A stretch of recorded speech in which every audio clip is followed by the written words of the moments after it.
欢迎收看频道 DH 娱乐新闻，订阅频道，不要错过当天最热门的新闻。我们今天的时事通讯涵盖以下内容：要99爱获官媒点名，只字不提演技，却句句说到观众的心坎里。杨紫和范丞丞等主演的《要99爱》虽然在收视率上有些差强人意，但在全网热度和讨论度以及口碑评价上的成绩却是依旧表现亮眼。不仅得到了诸多观众的认可和喜爱，而且更是接连被相关的官媒点名称赞。新华社就发表了长文，对于《要99爱》进行了高度评价，让网友们无疑是非常惊喜。在新华社的这篇评论中，只字不提演员和演技，但从整部剧的剧情为切入点，对《要99爱》整个的剧本内核进行深度的剖析，却是句句说到了观众的心坎里。新华社这样说到：要99爱有90后的单纯热烈，有少年时的青春记忆，有不离不弃的友情相守，还有成长过程中的挣扎和酸楚。这是一封寄给90后的情书，是而立之年的一面时空镜子。的确，要99爱的剧情以过去和现在的两条主线推进，年少时期的各种悸动，黄颖子、蒋毅等小伙伴的成长点滴，可以说是将90后的生活成长日常给精准地呈现了出来。成年后，在职场和感情上的诸多纠葛，也是很好的将当代年轻人的状态给拿捏，引发了同龄人以及网友们的强烈情感共鸣，也是将作品的内核给完美的表达。虽然新华社的评论没有提及演员和演技，但杨紫、范丞丞、朱颜曼姿以及金世佳、王玥一等一众主演的表现，无疑也是非常优秀的。作为90花 Top 的杨紫，再度证明了自身的实力，对于女主黄颖子的精准驾驭，不论是校园时期的懵懂，又或者是职场中的成熟，以及在细节和台词上的稳定输出，都可以说是非常的优秀。虽然剧集开播初期曾被质疑过状态的问题，但杨紫的硬实力摆在那，在剧情不断深入下，杨紫的表现已然是再一次的征服了观众，给了所有人一个惊喜。表现出色的杨紫，无疑也是要99爱最大的竞争力保障。担当男主的范丞丞的表现同样也是让人非常惊喜。在范丞丞的诠释下，蒋毅不仅非常贴合原著角色，而且在角色内心戏的表达、情绪上的爆发上都堪称完美。与杨紫的诸多情感对手戏的表现更是远超预期。还有朱颜曼姿、金世佳、王钱月、方月桥等配角们的表现，无疑也是非常的出色。每个人都与角色展现出了极高的适配度，也都凭借着自己的演技实力和理解，赋予了角色不一样的看点，让整个剧情的主支线都充满着看点。很多人在看到要99爱的收视率时，都纷纷质疑杨紫的抗拒能力。但实际上，从综合表现来说，要99爱的表现已然是非常优秀的。不论是演员们的表现，又或者是此番受到官媒点评的剧情，都称得上是目前最出色的现偶剧。相信在后续角色矛盾和冲突更为剧烈，杨紫、范丞丞等主演们的人气提高后，要99爱的综合成绩也会更为的出色。对此，大家是怎么看呢？欢迎私信留言，我们一起交流。要99爱结局很圆满，江苏卫视估计笑不出来，收视还能更低。江苏卫视的开年重头戏《要99爱》终于也迎来大结局，有杨紫和范丞丞两位领衔主演的流量号召力，在暴雪10分打擂台时热度几乎就没输过。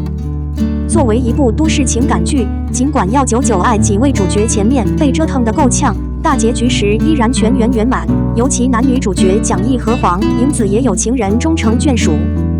不过，虽然《要99爱》结局很圆满，全网关注度也非常高，江苏卫视估计依然笑不出来。毕竟自从播了这剧之后，黄金档就每况愈下，临到收官时收视竟然还能更低。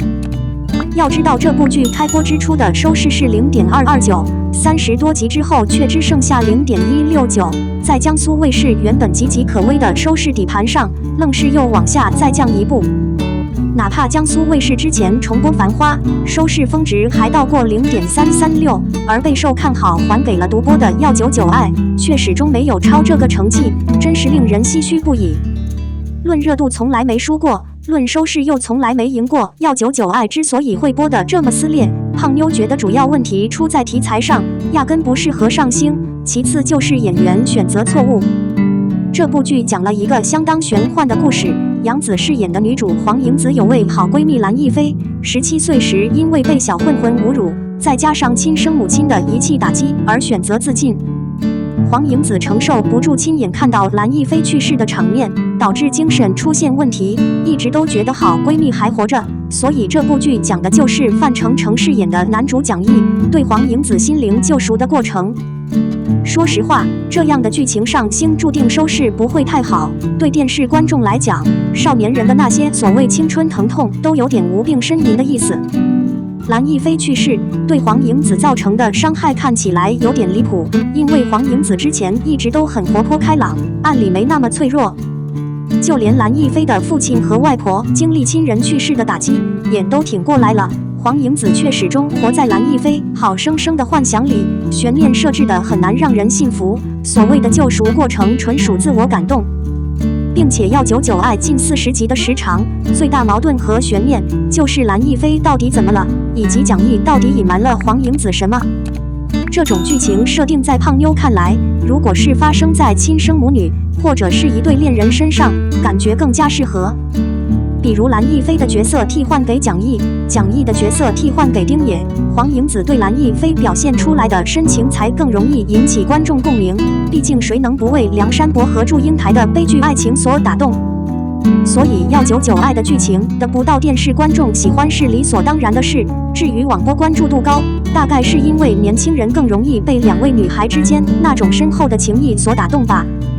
另一方面，这部剧说是都市情感题材，中间穿插的校园时期回忆又实在太多了，从高中跨越到职场，这样的时间线演员光有演技是不够的。就像央视经常播一些年代剧，时间线动辄跨越10几20多年，那些实力老戏骨演年轻时候的戏份照样被观众吐槽。再看要99爱两位主演，范丞丞终究太年轻，并且本来就更适合显眼包之类张扬的人设，却非要演一个隐忍又深沉的守护者。青春时期还好，成年后的戏份范丞丞撑不起来，不如金世佳跟杨紫在一起，那短短的几场对手戏来得更加有戏剧张力。而已经30岁出头的杨紫，气质终究是成熟了，一张属于大明星的美艳脸蛋，演起高中生来毫无说服力。哪怕杨紫演出了少女的活泼灵动，给观众的感觉依然是不像的，偏偏剧中关于青春时期的情节还挺多。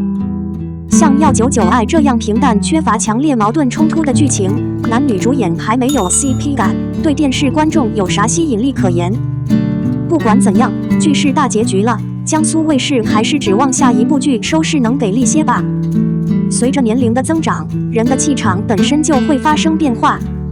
在这个变幻莫测的娱乐圈，有一位备受瞩目的女演员，她就是杨紫。然而，与她的成就和实力相辉映的同时，也不乏一些关于外貌的争议。但承认杨紫越来越优秀，真的那么难吗？为何非得在外貌上寻找理由来诋毁她呢？难道是因为她的实力太强，引发了人们的嫉妒？杨紫以其卓越的演技和独特的个性，成为娱乐圈的耀眼之星。她的影视作品屡获殊荣，不仅在国内取得了巨大成功，还在国际上赢得了广泛的认可。然而，与其演技和职业成就相比，人们却常常将目光聚焦在她的外貌上，对她进行一些过于苛刻的评价。年龄的增长带来了杨紫更为成熟的气质，她的气场也逐渐变得沉稳而深沉。这种变化是正常的，是时间赋予每个人的一种魅力。然而，一些人选择用外貌来批评她，似乎忽略了她所展现的更为重要的内在魅力和才华。杨紫的实力和成功可能成为一些人心中的嫉妒源泉。她的才华横溢，成就斐然，这种优秀往往让人无法忽视。或许是因为她在影视圈的地位越发巩固，一些不公正的批评就变得更加刻意和无理。然而，正是她的坚持与努力，她才能在竞争激烈的娱乐圈中取得如此显著的成就。承认杨紫越来越优秀，并不难。她的成就和实力早已证明了她在演艺事业中的地位。在评价一个艺人时，更应该注重其专业素养、人格魅力和才华表现。对于那些试图用外貌来贬低杨紫的言论，或许只是一种无谓的攻击，无法动摇她在娱乐圈中的稳固地位。我们的新闻部分文此结束，欢迎把你们的想法留在评论区，大家一起讨论一下。欢迎，也别忘了帮我点个赞加关注谢谢大家。